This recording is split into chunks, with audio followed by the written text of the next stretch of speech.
I'm Kimberly, 32, and my husband just asked me to sign papers that would put everything we owned in both our names. He said it was for our future. What he didn't know was that I was about to hand him exactly what he deserved. Where are you watching from today?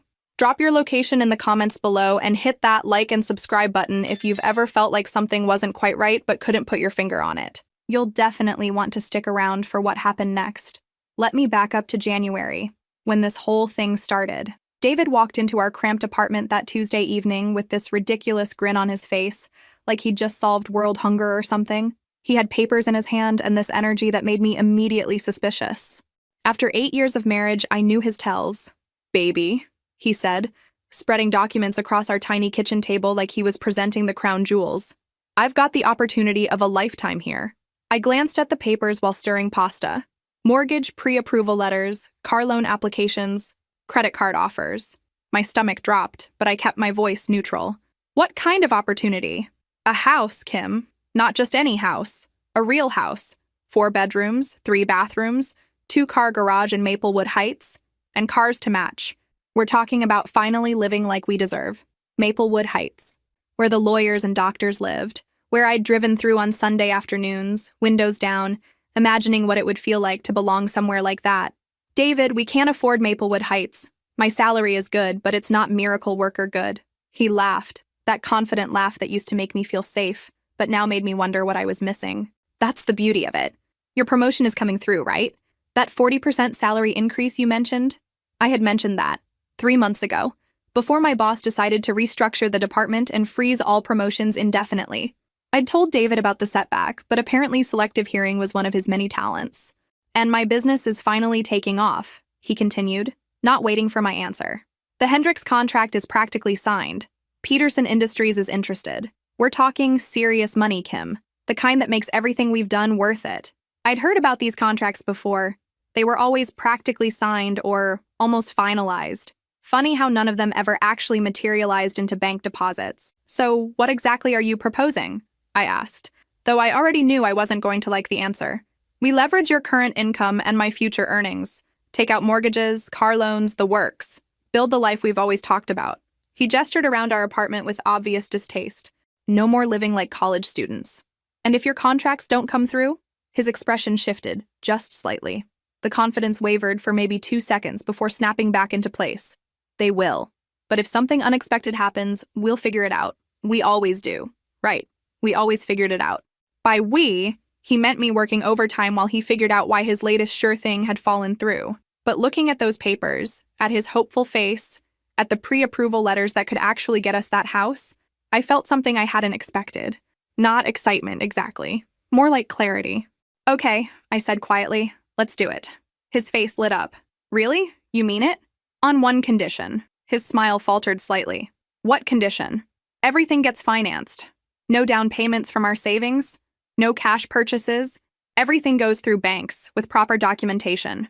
"That's actually smart," he said, though I could see him processing why I'd want everything on paper. Tax benefits, building credit history, keeping our liquid assets free for other investments. I nodded, letting him think he'd figured out my reasoning. Men like David loved explaining back to you why your ideas made sense. What he didn't understand was that I wasn't thinking about tax benefits. I was thinking about legal liability, about whose name would be on which documents when this house of cards inevitably collapsed. Because David might have been a lot of things, but financially responsible wasn't one of them. And after 8 years of watching him chase one get-rich-quick scheme after another, I'd learned to protect myself. The house was beautiful, I'll give him that. Red brick colonial with white shutters, wraparound porch, mature oak trees in the front yard. The kind of house where you could imagine hosting dinner parties and watching kids play in the backyard. Too bad neither of us could actually afford it. But David signed those papers with the confidence of someone who'd never met a bill he couldn't charm someone else into paying. February brought new routines and old patterns. David insisted on taking professional photos in front of our new house for his LinkedIn profile. Because nothing says successful entrepreneur like posing with assets you can't afford, right? I found myself doing the math constantly. Mortgage payment, $3,200 monthly. 2 car payments, $850 total. Property taxes, insurance, utilities. The numbers swam in my head while I watched David post pictures of our success story on social media. The funny thing about living beyond your means is how normal it feels at first. You write the checks, you make the payments, You pretend the growing credit card balance is just temporary. It's like slowly turning up the heat under a frog. By the time you realize you're cooking, it's too late to jump out. David had converted the spare bedroom into his office, complete with a standing desk and one of those expensive ergonomic chairs that cost more than our old monthly rent. He spent hours in there on conference calls, voice carrying through the thin walls. "The Henderson project is moving faster than expected," I'd hear him say. "Peterson Industries wants to expand the scope." Always the same names. Henderson, Peterson, sometimes Michaels or Williams. A rotating cast of business contacts who seemed very interested in David's services, but remarkably slow to actually pay for them. I started paying attention to patterns. The calls always happened when I was home, like he needed an audience. The contracts were always just about to be signed, the checks always in the mail. And somehow, despite all this promising business activity, our joint account never reflected any income from his end. When I asked about it directly, David had explanations. Always explanations. "Business accounting is complicated, Kim. Everything's structured through LLCs and holding companies. The money's there, it's just tied up in the corporate structure until the quarterly distributions." Right. Because that's definitely how small business consulting worked. Meanwhile, my actual salary, the one that existed in reality rather than imagination, was stretched thinner than a yoga instructor. Between the mortgage, car payments, utilities, groceries, and David's tendency to buy expensive office equipment for the business, I was living paycheck to paycheck for the first time in my adult life. But David seemed genuinely oblivious to our financial reality. He'd come home with bags from Williams-Sonoma or Best Buy, talking about networking events and client entertainment expenses. When I mentioned our dwindling checking account balance, he'd wave away my concerns. "You worry too much. The Hendricks money hits next week, and then we'll be fine." Except next week came and went without any mysterious deposits appearing. The real wake-up call came when I was organizing our mail one afternoon. I'd started opening everything, partly out of financial anxiety and partly because David had this habit of letting bills pile up on his desk for review later. Hidden in a stack of investment brochures and business magazines, I found 3 credit card statements addressed to David. Cards I didn't know existed. Balances I definitely couldn't explain. $4,200 on a Chase card, $2,800 on American Express, $1,600 on something called a Business Solutions Visa. My hands shook as I read through the charges. Expensive dinners at restaurants I'd never been to, hotel stays in cities he'd never mentioned visiting, purchases at stores that didn't align with any business needs I could identify.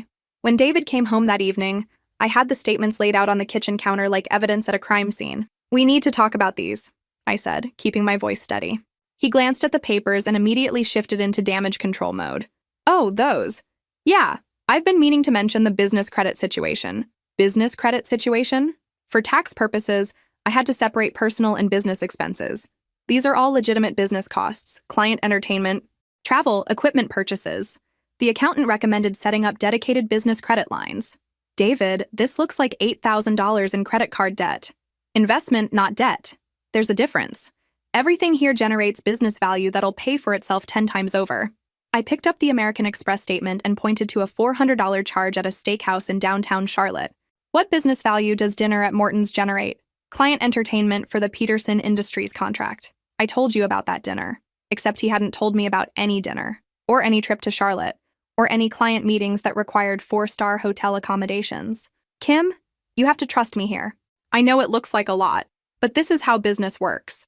You spend money to make money. These investments are going to pay off huge." I stared at him. This man I'd shared a bed with for 8 years, and realized I had no idea who he actually was. The David I married was ambitious but honest. This David was something else. "Okay," I said finally. "I trust you." His relief was visible. "Good, because I promise you, by summer we'll be looking at these statements and laughing about how worried you were." I nodded and smiled and cleaned up the papers. But that night, lying in our king-sized bed in our beautiful house we couldn't afford, I made a decision. I was going to start protecting myself. March felt like living in a house of mirrors. Everything looked normal from the right angle, but step sideways and the whole picture warped into something unrecognizable.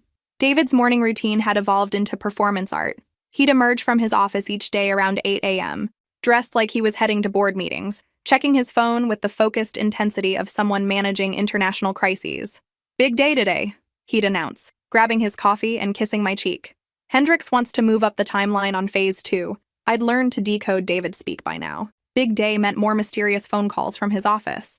Phase 2 meant the imaginary money was taking longer to materialize than Phase 1's imaginary money. The credit card statements kept coming. By mid-March, I discovered 6 different accounts, all showing steadily climbing balances. David's explanations had grown more elaborate, involving complex business structures and delayed payment schedules that apparently only he understood. But it was the bank statements that really caught my attention. Our joint checking account showed regular transfers to accounts I'd never heard of. Not huge amounts, $300 here, $500 there, but consistent enough to create a pattern. When I asked David about them, he had that explanation ready too. Investment accounts. I'm diversifying our holdings, spreading risk across multiple portfolios. What kind of investments? Cryptocurrency. Mostly. Some forex trading. High-yield opportunities that require quick movement on favorable market conditions. Right. Because David had suddenly become a day trader without mentioning it.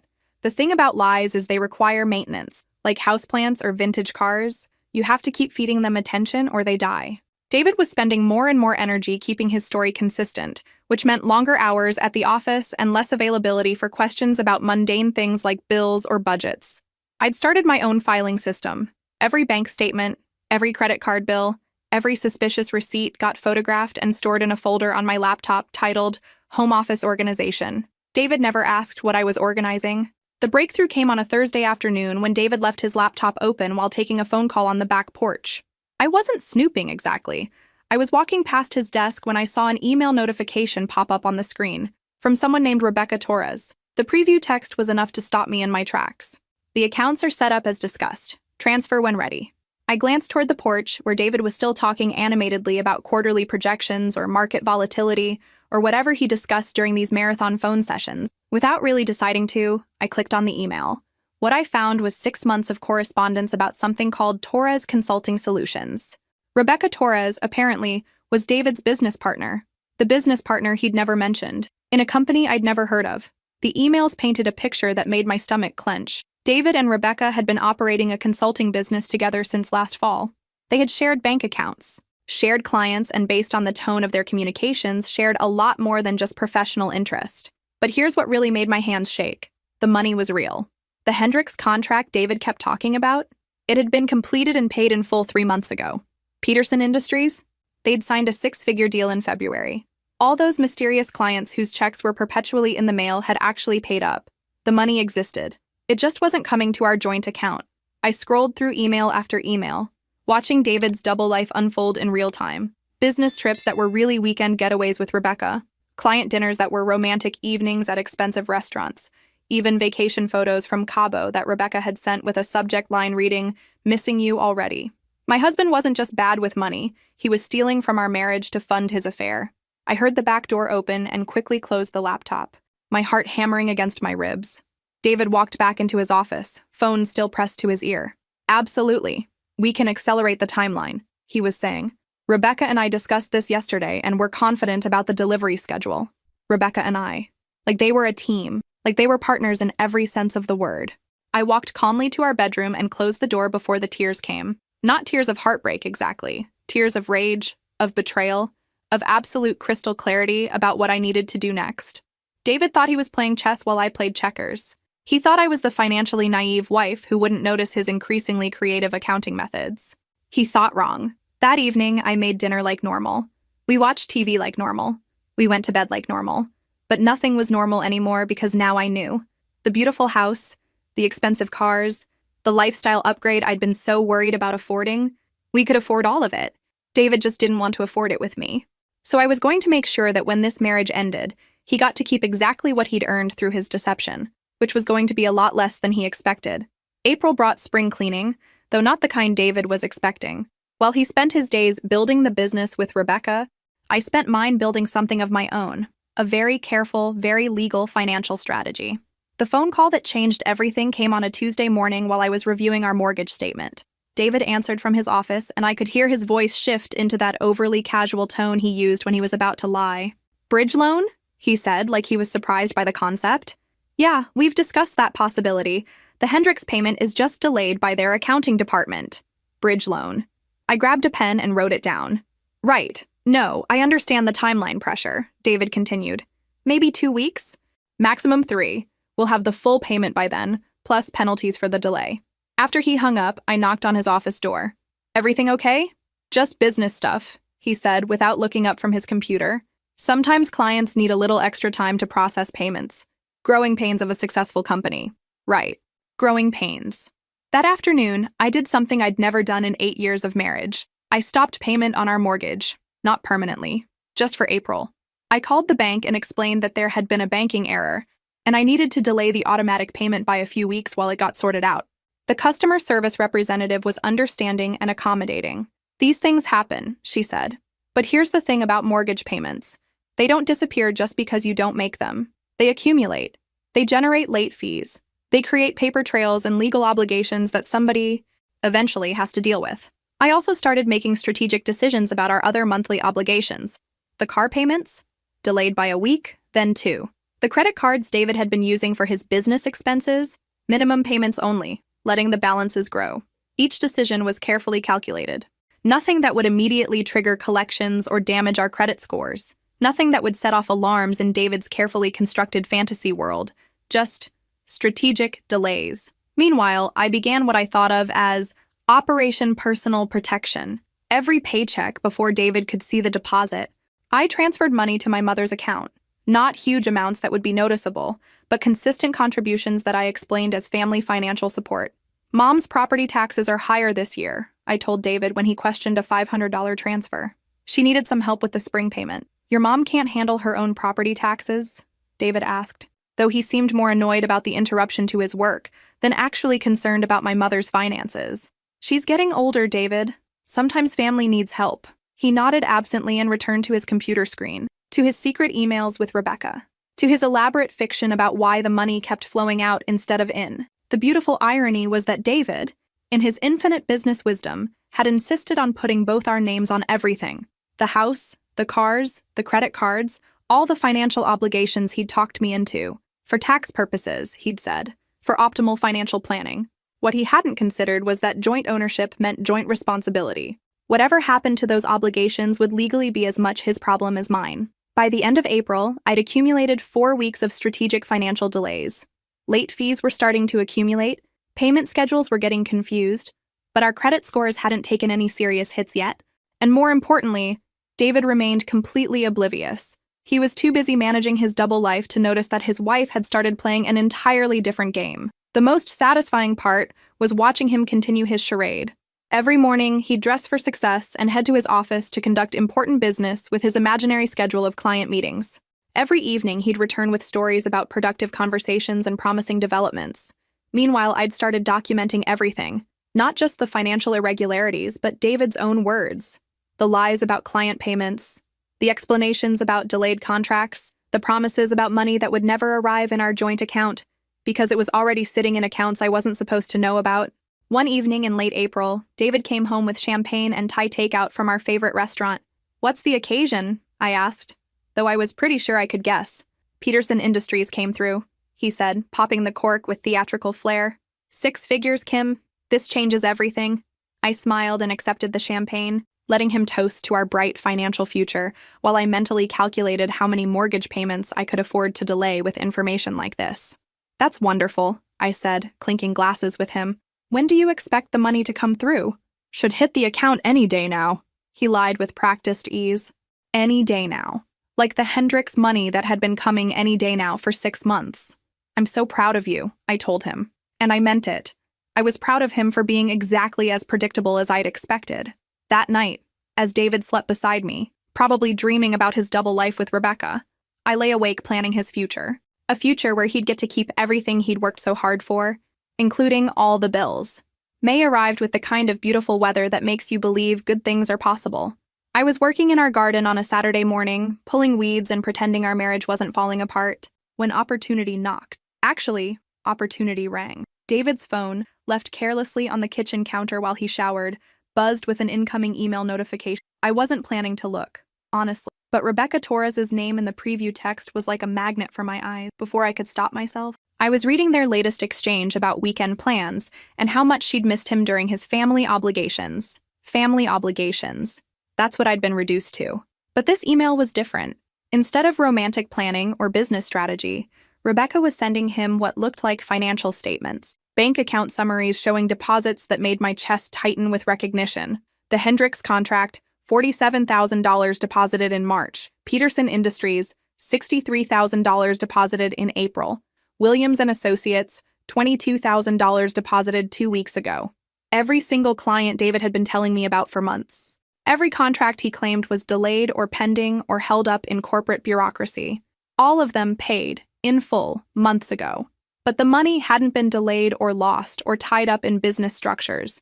It had been deposited into accounts with Rebecca's name on them, accounts I was obviously never meant to discover.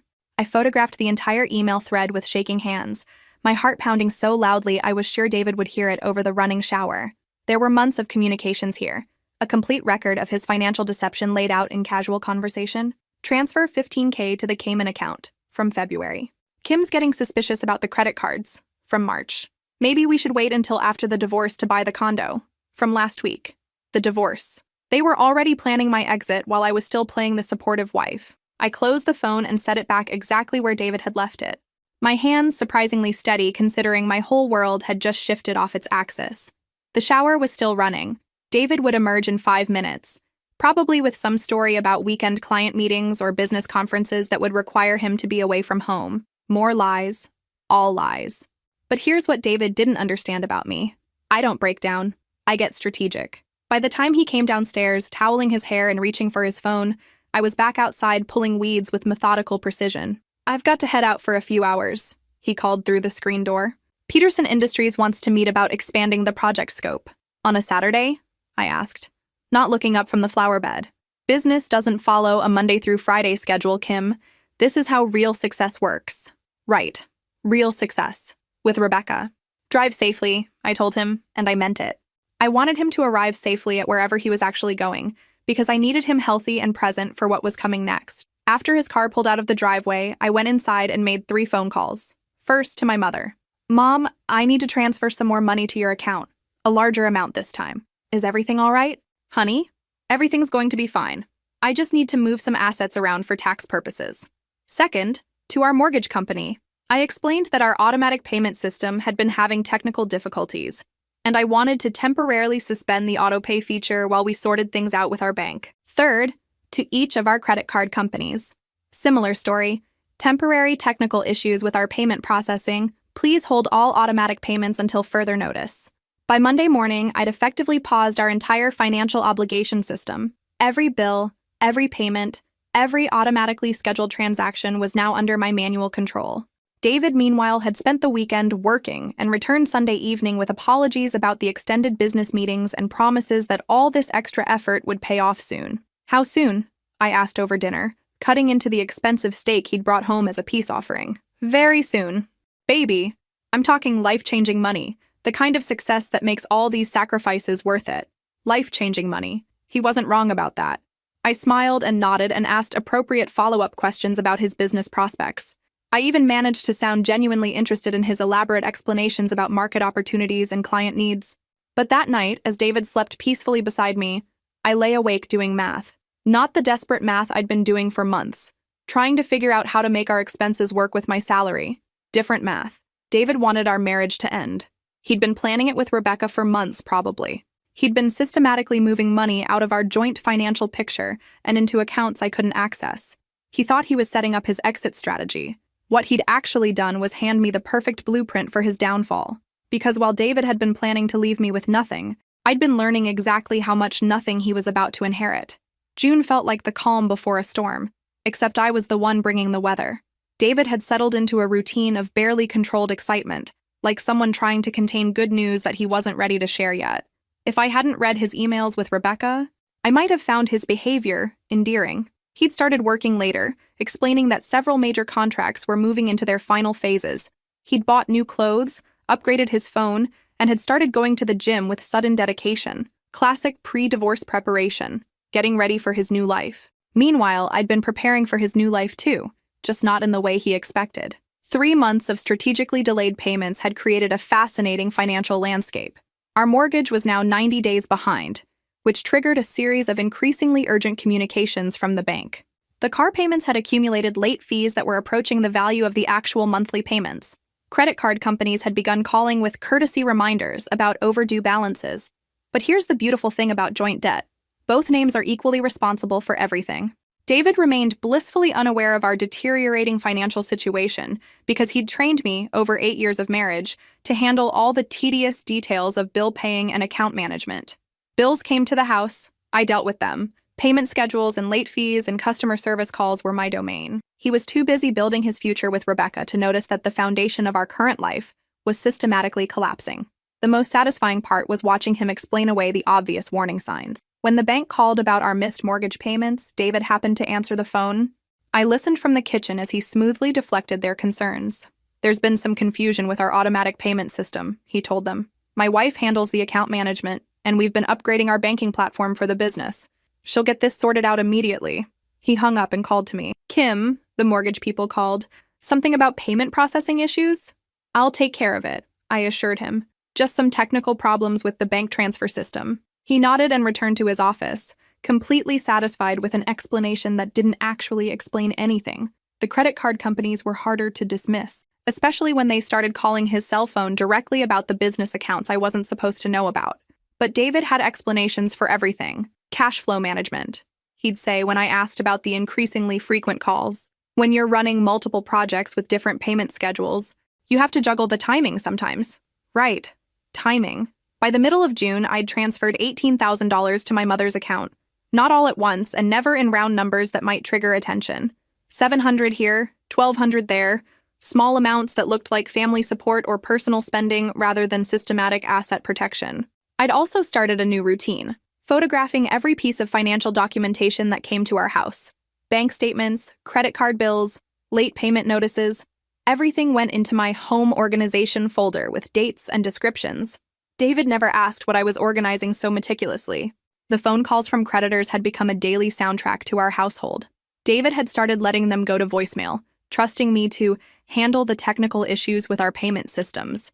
What he didn't realize was that I was handling them exactly the way I wanted to. When mortgage companies called, I negotiated payment extensions. When credit card companies called, I arranged minimum payment schedules that would keep the accounts active while maximizing the accumulating interest. When the car financing companies called, I explained that we were experiencing temporary cash flow issues but expected resolution within 60 days. I was managing our financial collapse with the same precision I'd once used to manage our financial stability. The irony was perfect. David had spent months lying to me about money while secretly planning our divorce. Now I was planning our divorce by letting him inherit the exact financial situation his lies had created. One evening in late June, David came home with another bottle of champagne, and that barely contained excitement that had become his default expression. Big news, he announced, setting the bottle on our granite countertop like he was presenting evidence in court. Good big news or bad big news? I asked. Big, though I already knew the answer. Life-changing big news. The Peterson contract is expanding into a long-term partnership. We're talking about 7 figures over the next 2 years, Kim. This is everything we've been working toward. 7 figures. With Rebecca, of course. That's incredible, I said, accepting the champagne glass he offered. When does this partnership officially start? Next month. There might be some transition period while we restructure the business model, but by fall we'll be looking at a completely different financial picture. By fall. Right around the time David would probably ask for a divorce, I imagined. I'm so proud of you, I told him, raising my glass in a toast. You've worked so hard for this.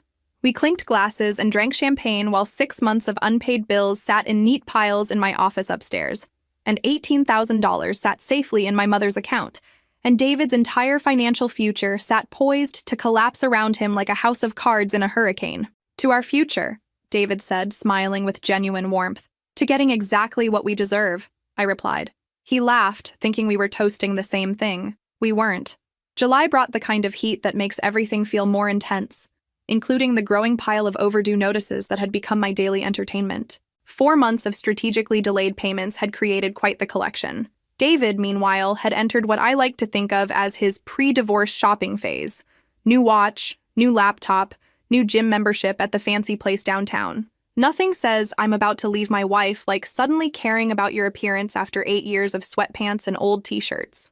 The phone calls had become a symphony of financial consequences. Chase Bank called every Tuesday at 9 a.m. sharp. Wells Fargo preferred Thursday afternoons. American Express had started calling twice a day, which honestly felt a bit desperate, but I appreciated their persistence. The beautiful thing was watching David's reaction when these calls came in on the house phone. Kimberly! He'd shout from his office, "Your bank people are calling again." My bank people. As if I was personally running some kind of amateur financial institution from our kitchen counter. I'd dutifully answer each call with practiced concern. "Yes, I understand the account is past due. We've been having some technical difficulties with our automatic payment system." Technical difficulties. That was my favorite excuse because it sounded legitimate without actually meaning anything. What technical difficulties? The technical difficulty of me choosing not to push the pay bill button mostly. "Mrs. Patterson," the Chase representative said during one particularly memorable call, "we've sent multiple notices about your mortgage payments. Are you experiencing financial hardship?" Financial hardship. If only she knew that our checking account actually had enough money to cover 6 months of mortgage payments, sitting safely in my mother's name while David played house with Rebecca. "We're just restructuring some business accounts," I explained. "Everything should be resolved within the next few weeks." David had started buying me things, which was both touching and hilarious. Flowers on random Tuesdays, my favorite coffee from the expensive place across town, a necklace I'd mentioned liking 6 months ago. Classic guilty husband behavior, except David's guilt wasn't about the affair I already knew about. His guilt was about the divorce he was planning that he thought I didn't see coming. "You've been working so hard," he said one evening, presenting me with takeout from the Italian place we went to for anniversaries. "I wanted to do something special for you." Special. Right. Like the special way he'd been working late 3 nights a week for the past month, building his exit strategy with Rebecca while I built mine with unpaid bills.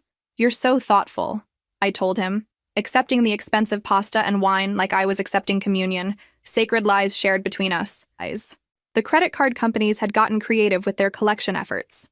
Instead of just calling our home number, they'd started reaching out to David's cell phone directly about the business accounts he thought I didn't know existed. Algumas ligações chegavam direto no celular do David, mas ele sempre dizia, "Fala com a Kim, ela cuida dessas coisas," e desligava antes que pudessem explicar o motivo da ligação.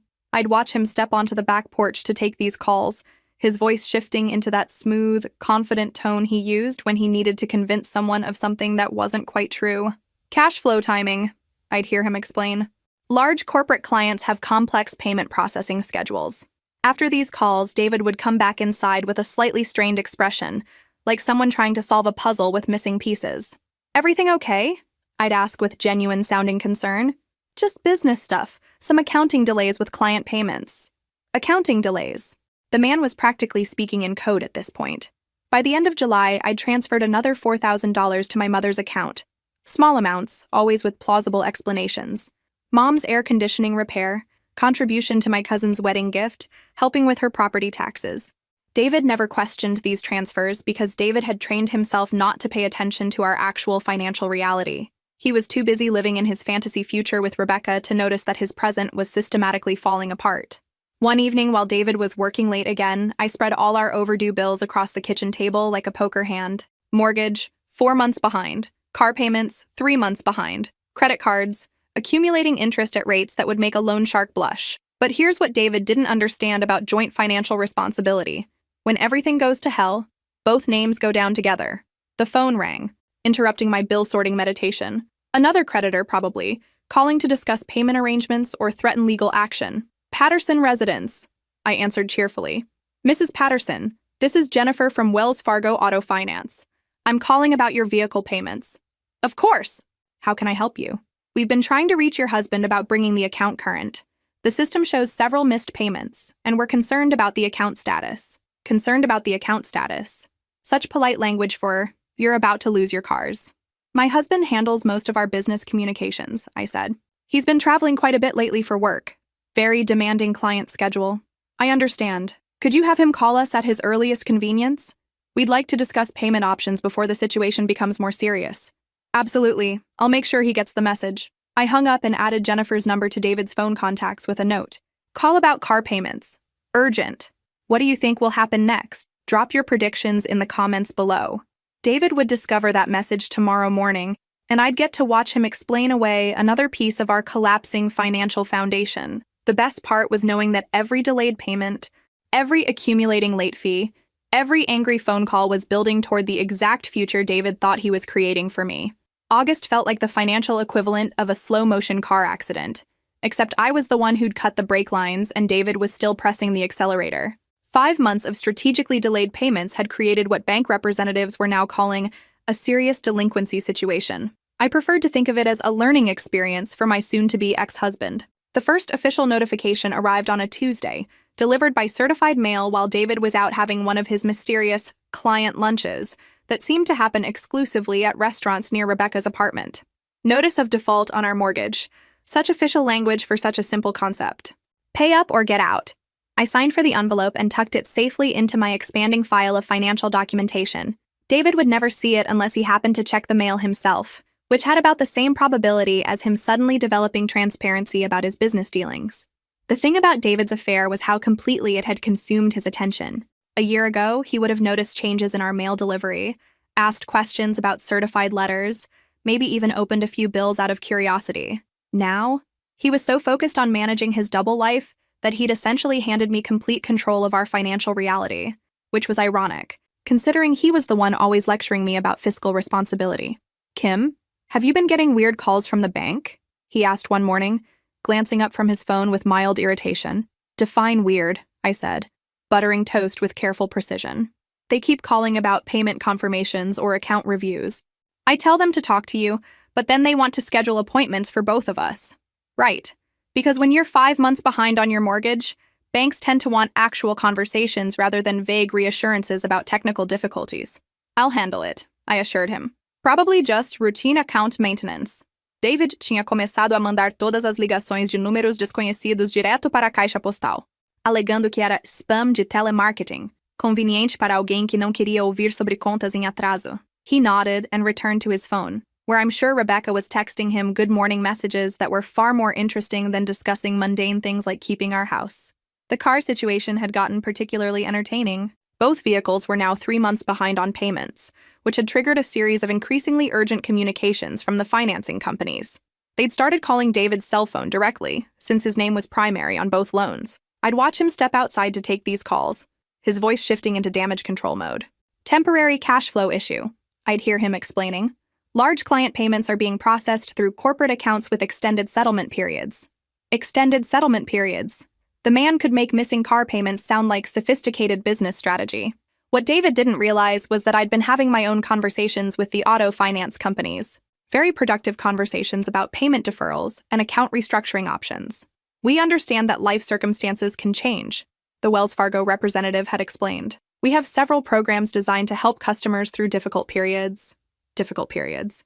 If only she knew how deliberately difficult I was making things. I'd arranged a series of payment extensions that would keep our cars from being repossessed, while ensuring that every missed payment was carefully documented and legally attributed to both our names. The credit card situation was approaching what I thought of as beautiful chaos. 6 different accounts, 6 taigi, all with escalating balances and late fees that were compounding like interest in reverse. David had started getting collection calls at work, which created a whole new level of stress for him. Nothing ruins your professional image like having creditors track you down at the office. "I might need to change my phone number," he mentioned one evening, looking genuinely frazzled. "Some telemarketing companies have been getting really aggressive." Telemarketing companies. Sure, David. That's definitely what Chase Bank's collection department was doing, trying to sell him credit cards he already couldn't pay for. Meanwhile, I'd been having fascinating conversations with these same telemarketing companies about payment arrangements and settlement options.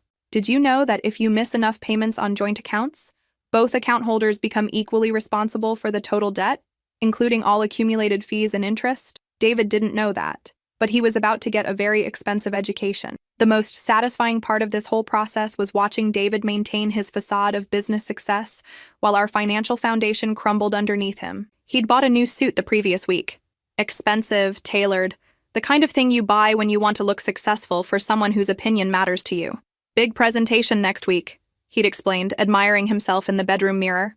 "Peterson Industries wants to expand our partnership into international markets." International markets. With Rebecca, presumably, since she was his actual business partner in the company he'd never mentioned to his wife. I'd smiled and complimented his appearance and asked appropriate questions about his exciting business developments, all while knowing that Peterson Industries had already paid their bill months ago, and the money was sitting in accounts with Rebecca's name on them. "You look very successful," I told him, and I meant it. He did look successful. He looked like exactly the kind of man who could afford expensive suits and international business partnerships and whatever lifestyle he was planning to build with his affair partner. He just couldn't afford the house, cars, and credit card debt that were about to become exclusively his responsibility. That night, after David fell asleep, I went downstairs and opened my laptop to review our current financial situation. 5 months of missed mortgage payments, $16,000. 3 months of missed car payments, $2,550. Credit card debt with accumulated interest and fees, $47,000. Total joint financial obligations, over $65,000 in debt, all legally tied to David's name as much as mine. All of it about to become his problem exclusively. I closed the laptop and went back to bed, where David was sleeping peacefully, probably dreaming about his bright future with Rebecca. He had no idea how expensive that future was about to become. September arrived with the kind of crisp air that usually makes me optimistic about new beginnings. This year, it felt more like the perfect weather for watching carefully laid plans finally come together. 6 months of strategically managed financial chaos had created what the bank was now calling an unsustainable default situation. I called it David's inheritance package. The serious notices had started arriving with impressive frequency. Not just late payment reminders anymore, but official legal documents with words like foreclosure proceedings, and asset recovery, and court action pending. David still hadn't seen most of them, because David had trained himself not to notice inconvenient details like mail delivery or phone calls from financial institutions. He was too busy managing the logistics of his exit strategy. And boy, was he getting sloppy about hiding it. "I might need to travel more in the coming months," he announced over dinner one evening, cutting into his steak with the focused attention of someone practicing difficult conversations. "The business is expanding into new markets." New markets. Right. The market for starting over with your affair partner in a different city, probably. "That sounds exciting," I said, twirling pasta around my fork like I was genuinely interested in his fictional business developments. "How much more travel are we talking about?" "Hard to say. Maybe extended trips. Could be weeks at a time." Weeks at a time. The man was essentially announcing his departure plans without actually announcing them. "Will this affect our living situation?" I asked, like I was worried about being alone in our house that we hadn't actually paid for in 6 months. David's expression shifted slightly, like someone who'd been caught saying more than he intended. "Why would it affect our living situation?" "I just meant, if you're traveling for weeks at a time, should I be prepared to manage everything here by myself?" "You've been managing everything by yourself already," he said, which was both accurate and revealing. Yes, David, I had been managing everything, including managing the systematic destruction of our financial stability, in preparation for exactly this conversation. The foreclosure notice had arrived the previous week, delivered by a process server who looked exactly like you'd expect someone in that profession to look. Serious, efficient, completely uninterested in explanations about technical payment difficulties. "Mrs. Patterson," he'd said, handing me an envelope that felt heavier than paper should. "You've been served notice of foreclosure proceedings. Both homeowners need to respond within 30 days. Both homeowners." That was the key phrase that made everything legally beautiful. David's name was on every document, every obligation, every financial disaster that was about to unfold. I'd thanked the process server politely and added the foreclosure documents to my collection. David would discover them eventually, but only when I decided he was ready for that particular revelation. The credit card companies had moved beyond phone calls into what their representatives called intensive collection procedures. They were now sending representatives to our house during business hours, hoping to catch us for face-to-face discussions about payment arrangements. David had answered the door to one of these visits the previous Tuesday, and I'd watched through the window as his confident expression gradually shifted into confusion, then concern, then something approaching panic. "There must be some mistake," I'd heard him telling the collection agent. "My wife handles our account management. She would have mentioned if we were having payment difficulties." The collection agent had been patient but firm. "Sir, according to our records, your joint account is 6 months delinquent with a current balance, including fees of $23,847. We need to discuss immediate payment arrangements." David had taken the agent's business card and promised to look into the situation immediately, which apparently meant walking straight to his office and closing the door without asking me any questions about our $23,847 credit card balance. Because David didn't actually want to know the answers to questions about our financial reality. He just wanted to maintain plausible deniability until he could make our financial reality my problem exclusively. Which was perfect, because I was preparing to make our financial reality his problem exclusively. I'd started what I thought of as final asset protection procedures. Every remaining dollar from my paychecks was being transferred to my mother's account under the explanation of family financial planning. Emergency fund, I called it, for unexpected life changes. My mother, bless her, had stopped asking questions after I'd explained that David and I were restructuring our finances, and I wanted to make sure some money was protected during the transition period. "Are you and David having problems, honey?" she'd asked during one of our weekly phone calls. "We're having changes, Mom. I'll explain everything once I know how things are going to work out." Changes. That was a nice way to describe discovering your husband's affair and systematically destroying his financial future in response. The most beautiful part of this whole situation was watching David prepare for his new life while remaining completely oblivious to the landmine he was about to step on. He'd been getting mysterious phone calls that he took outside, conversations filled with words like timeline and logistics and transition planning. He'd started staying late at the office more frequently, coming home with explanations about project deadlines and client emergencies that required his immediate attention. One evening, I'd found him in his office staring at his laptop screen with an expression I'd never seen before. Not the confident satisfaction of successful business planning, but something more like nervous anticipation. "Everything okay?" I'd asked from the doorway. He'd quickly minimized whatever he'd been looking at and turned to give me that practiced smile he'd perfected over the past few months. "Just planning some upcoming business developments. Big decisions to make. Big decisions. Like when to ask for a divorce and how to explain why he deserved to keep everything we'd built together." "Need any input on your big decisions?" I asked sweetly. "I've got it handled," he said. "But thank you." I'd smiled and left him to his planning, secure in the knowledge that I had big decisions of my own to finalize. By the end of September, David would be ready to reveal his exit strategy, and I'd be ready to show him exactly what he was exiting into. October brought the kind of perfect fall weather that makes endings feel like new beginnings. David chose a Tuesday evening for his big announcement, which was considerate of him. Tuesdays had always been good days for life-changing conversations in our house. He'd prepared for this moment like a business presentation. I could see it in the way he'd organized his thoughts, chosen his outfit, even selected the right lighting in our living room for optimal dramatic effect. "Kim, we need to talk," he said, settling into the chair across from me with the posture of someone who'd rehearsed this conversation multiple times. "Of course," I replied, setting down my book like I was giving him my complete attention, which I was, just not in the way he expected. David cleared his throat and launched into what was obviously a prepared speech. "I've been doing a lot of thinking about our relationship, about where we are and where we're headed. Where we're headed." Past tense would have been more accurate, since he'd already decided where he was headed months ago. "With Rebecca. Our marriage isn't working, Kim. We both know that. We've grown apart. We want different things. And I think we'd both be happier if we stopped pretending otherwise." I nodded thoughtfully, like this was genuinely surprising news rather than the conclusion I'd been watching him build toward for 8 months. "I think we should get divorced," he continued, his voice taking on that corporate efficiency he used for difficult client conversations. "I know this is hard to hear, but I believe it's the right decision for both of us. The right decision for both of us." How thoughtful of him to include my best interests in his planning. "I see," I said quietly. "And what are you thinking in terms of logistics?" This was the part he'd been waiting for. David's expression shifted into something that might have been confidence if it hadn't been built on such complete ignorance of our actual situation. "I've talked to a lawyer about property division," he said. "Given that I've been the primary breadwinner and business developer in our relationship, I think the fair arrangement would be for me to keep the house and the cars. You can keep your personal belongings, obviously, and whatever's in your individual accounts." Primary breadwinner.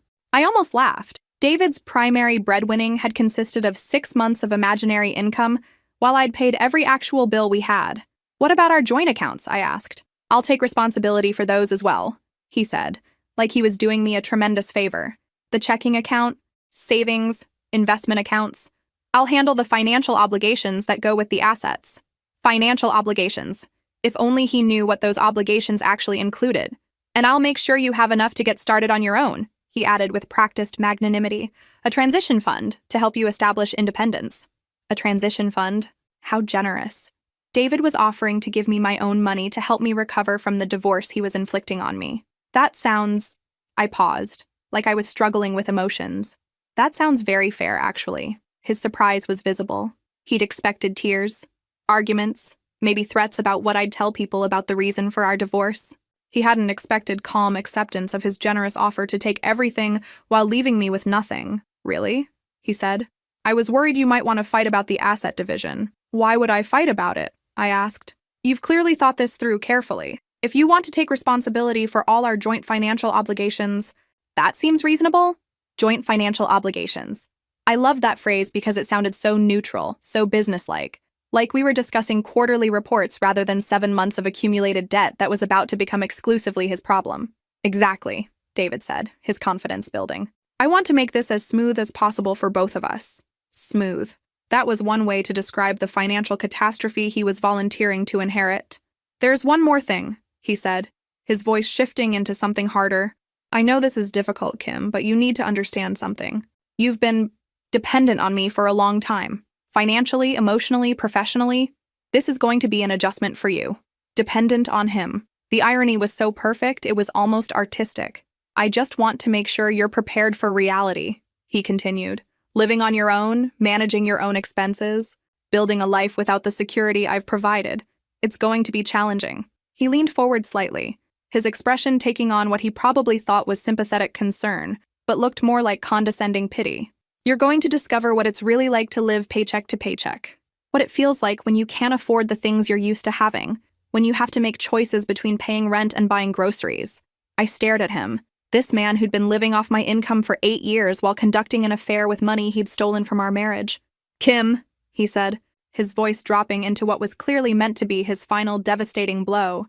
Now you're going to see what it's like to live in poverty. Live in poverty. David Patterson, who hadn't contributed a legitimate dollar to our household in over a year, was explaining to me what poverty would feel like. I looked at him sitting in our beautiful living room, in our beautiful house that hadn't been paid for in 7 months, wearing his expensive clothes purchased with credit cards that were months behind in payments, and felt something like wonder at the perfection of the moment. You know what, David? I said quietly. I think you're absolutely right. About which part? All of it. You should definitely take the house and the cars and all the joint accounts. You've earned them. His relief was palpable. I'm glad you're being so reasonable about this. Reasonable. That was exactly what I was being. When do you want to make this official? I asked. I was thinking we could meet with lawyers next week. Get the paperwork started. No point to dragging this out longer than necessary. David tinha escolhido advogado de divórcio que cobrava por hora e prometia processos rápidos sem complicações. Exatamente o tipo que não fazia muitas perguntas sobre detalhes financeiros. No point at all. The longer we waited, the more expensive his inheritance was going to become. Perfect, I said. I'll start looking for my own place. That night, after David had gone to bed, I sat in our kitchen and opened my laptop one final time to review our complete financial situation. 7 months of missed mortgage payments, $22,400, 4 months of missed car payments, $3,400, credit card debt with accumulated interest and penalties, $52,000, various other joint obligations in default, $8,200, total debt that David would inherit with the assets he was so eager to claim, $86,000. All of it legally, completely, exclusively his responsibility the moment those divorce papers were signed. I closed the laptop and smiled. David was right about one thing. Someone was definitely about to learn what poverty felt like. November brought the crisp efficiency of legal proceedings and the particular satisfaction that comes from watching carefully planned consequences unfold exactly as intended. David had moved with impressive speed once he'd made his decision. Within 2 weeks of our living room conversation, he'd arranged for lawyers, drafted paperwork, and scheduled our official divorce proceedings with the organizational skills he'd never applied to legitimate business ventures. I'd played my part perfectly. The overwhelmed wife who needed guidance through the complex process of asset division. I'd asked hesitant questions about property rights and financial obligations, letting David's lawyer explain how joint ownership worked and what responsibilities came with inheriting shared assets. Mrs. Patterson, the attorney had said during our preliminary meeting, your husband is assuming all responsibility for the marital debts as part of his claim to the marital assets. This is actually quite favorable for you. Quite favorable. If only he knew how favorable it really was. Você confirmou que todas as informações financeiras estão corretas? Perguntou o advogado. Absolutamente, David respondeu com confiança, sem imaginar que estava confirmando sua própria ruína financeira. David had been magnanimous throughout the entire process, like someone distributing charity to deserving causes. He'd even offered to let me take some of the furniture, as if our shared belongings were his to give away rather than jointly owned property we'd accumulated together. Take whatever you want from the bedroom and kitchen, he'd said with practiced generosity. I know this transition is hard for you. Hard for me. Right. The hardest part was maintaining my expression of grateful acceptance while watching him volunteer for financial suicide, The papers were signed on a Thursday morning at David's lawyer's office. I'd dressed carefully for the occasion, conservative business attire that suggested someone taking these proceedings seriously, but not expensively enough to contradict the narrative of financial dependence David had constructed for me. "This concludes the asset transfer and responsibility assumption," the lawyer announced as David signed the final documents.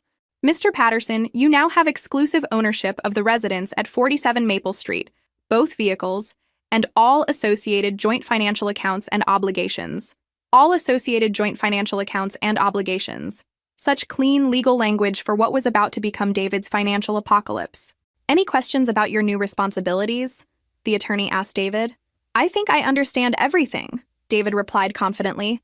"I'm taking the assets and the debts that go with them. Clean separation. Clean separation. It was going to be clean, all right." We walked out of the lawyer's office with David looking like someone who'd just closed a successful business deal. He checked his phone immediately, probably texting Rebecca about their newly cleared path to domestic bliss. "I hope this gives you the fresh start you need," he told me as we stood beside our respective cars in the parking garage. Fresh start. If only he knew how fresh my start was about to be compared to his. "Thank you for being so fair about everything," I said, and I meant it. David had been extremely fair. He'd given me exactly what I deserved and taken exactly what he deserved. We drove home separately, to what was now his home exclusively, so I could collect my belongings. I'd already moved most of my important things to my mother's house over the past few weeks, so this was just gathering the last of my clothes and personal items. David busied himself in his office while I packed, probably making arrangements for his new life, or catching up on business communications with Rebecca. He emerged as I was loading my final suitcase into my car. "I guess this is it," he said, with what might have been genuine emotion if it hadn't been completely overshadowed by his obvious eagerness for me to leave. "I guess it is," I replied, closing the trunk with a satisfying thunk. "Kim, I hope you understand that this is really for the best, for both of us." "I completely understand, David. You're getting exactly what you wanted." He nodded and stepped back as I got into my car. Through the windshield, I watched him return to the house. His house, with the confident stride of someone who'd successfully navigated a complex situation and come out ahead. I was pulling out of the driveway when my phone rang. The caller ID showed Chase Bank. I answered cheerfully. "Hello? Mrs. Patterson, this is Jennifer from Chase Bank. I'm calling about your mortgage account ending in 7734. "Oh, Jennifer, I'm so glad you called. There's been a change in our account ownership. As of today, my ex-husband David Patterson has assumed exclusive responsibility for that account." "I see. Could you hold while I update our records?" "Of course." While I waited, I watched David through the living room window, settling into his chair with what looked like a glass of wine, celebrating his victory probably. "Mrs. Patterson, I've updated the account information. Mr. Patterson is now listed as the sole responsible party for this account." "Perfect. However, I should mention that we do need to discuss the current account status with someone immediately. We're showing 7 months of missed payments, and the account is currently in default proceedings. You'll want to speak with Mr. Patterson about that," I said. "I'm no longer associated with the account. Could you provide his direct contact information?" I gave Jennifer David's cell phone number and his new work address, the same office where he'd been conducting his fictional business meetings for the past year. "Thank you, Mrs. Patterson. We'll be in touch with Mr. Patterson immediately." I hung up and continued driving, my phone ringing again almost immediately. Wells Fargo this time, asking about car payments. Then American Express about credit card balances. Then 3 more banks about various accounts that were now exclusively David's responsibility. By the time I reached my mother's house, I'd transferred contact information for 12 different financial institutions to my ex-husband's phone number. My phone had stopped ringing. His, I imagined, was just getting started. That evening, I made myself a cup of tea and settled into the comfortable chair in my mother's guest room. My room. Now, to think about new beginnings and appropriate consequences.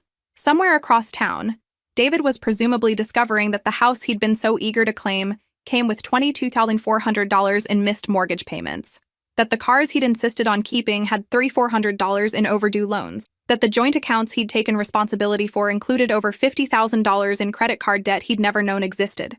He was learning what I'd known for 7 months, that all those bills I'd been handling had been accumulating interest and penalties, while he'd been planning his exit strategy. The beautiful irony was that David had been absolutely right about one thing. Someone was definitely about to discover what it felt like to live paycheck to paycheck. Someone was about to learn what real financial stress looked like. Someone was about to understand what poverty actually meant. It just wasn't going to be me. December arrived with the kind of clarity that comes after storms pass, and you can finally see the landscape they've left behind. For me, that landscape looked remarkably like freedom. For David, it looked more like a financial wasteland. I'd been following his situation from a comfortable distance, the way you might watch news coverage of natural disasters from the safety of your living room. Not because I was vindictive, exactly, but because I was human enough to appreciate when justice served itself. The first wave had hit him within 48 hours of our divorce finalization. 12 different creditors, all with the same message. We need to discuss your overdue account immediately. David, apparently, had spent that first weekend believing these calls were some kind of administrative error. He'd called my mother's house 3 times, his voice shifting from confused to concerned, to increasingly desperate. "Kim, there seems to be some kind of mistake with our account information," he'd said during the first call. "Banks are calling about missed payments, but I thought you'd been handling all the bills." I had been handling all the bills. Very carefully, very strategically. "Those aren't our accounts anymore, David," I'd reminded him gently. "Remember? You assumed responsibility for all the joint financial obligations, but I didn't know there were any problems with the accounts. Now you do." The foreclosure proceedings had accelerated once the bank confirmed that David was the sole responsible party for 7 months of missed payments. Apparently, when you owe $22,400 on a mortgage and can't demonstrate any ability to bring the account current, financial institutions become remarkably unsympathetic about extended payment plans. Rebecca, from what I'd heard through the intricate network of neighborhood gossip, had been less understanding about David's sudden financial complications than he'd probably expected. Turns out that planning a future with someone becomes much less appealing when that someone inherits $86,000 in debt overnight. The business partnership they'd built together had dissolved within 2 weeks of David's financial reality becoming clear. Hard to maintain professional relationships when your business partner can't afford to keep his own lights on. I'd been settling into my new life with the kind of quiet satisfaction that comes from making good decisions. My mother's guest room had become a surprisingly comfortable home base while I looked for my own apartment. The money I'd protected in her account, nearly $30,000 by the time everything was finalized, gave me options that David would never have expected me to have. I'd even gotten a promotion at work, partly because my stress levels had dropped so dramatically that my performance had improved almost immediately. Funny how much better you function when you're not constantly managing someone else's lies and financial irresponsibility. The apartment I'd found was small but perfect. 1 bedroom, efficient kitchen, huge windows that looked out over the city. More importantly, it was mine. Every decision, from paint colors to furniture placement to what bills got paid when, was exclusively mine to make. I'd furnished it carefully, thoughtfully, with pieces that reflected who I actually was, rather than who David had needed me to be. Bright colors instead of the neutral palette he'd preferred. Books displayed openly instead of hidden away to maintain his aesthetic.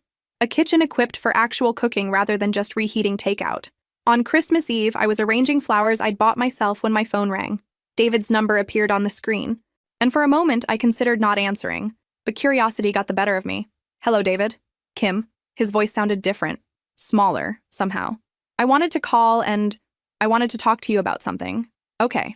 "The house is being foreclosed. The cars have been repossessed. The credit card companies are threatening legal action." "I'm sorry to hear that." A long pause. "Did you know? When we got divorced? Did you know about the debts?" It was a fair question, and he deserved an honest answer. "Yes, David, I knew." Another pause. "Why didn't you tell me?" "Because you didn't want to know. You spent 8 months lying to me about money while planning to leave me with nothing. You thought you were giving me debt while you kept the assets. But the debt was enormous. Yes, 7 months of missed payments tend to accumulate. Why didn't you pay the bills, Kim? We had money in the accounts." Even now, he was still thinking in terms of shared resources that he'd planned to keep for himself. "We had my money in the accounts, David. Money from my actual job that actually existed, unlike your fictional consulting business with Rebecca." Silence.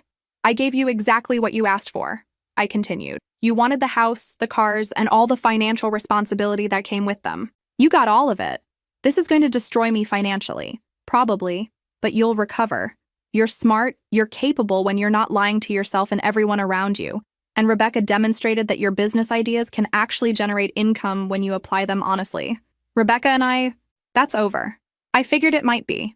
Kim, I know I have no right to ask this, but is there any way could we work something out? Some kind of payment plan or—" "David, we're divorced. Your financial problems are no longer my concern." "I know, I just thought we were married for 8 years." "We were. And you spent the last year of those 8 years stealing money from our marriage to build a future with someone else. He was quiet for a long time. When he finally spoke, his voice was barely audible. I'm sorry, Kim, for all of it. I know that doesn't change anything, but I wanted you to know. Thank you for saying that. Are you okay? Financially, I mean? I looked around my apartment, at the space I'd created with money I'd protected through months of careful planning, at the life I'd built while he was busy destroying the one we'd shared. I'm more than okay, David. I'm exactly where I'm supposed to be. After we hung up, I poured myself a glass of wine and sat by my windows, watching the city lights sparkle in the winter darkness.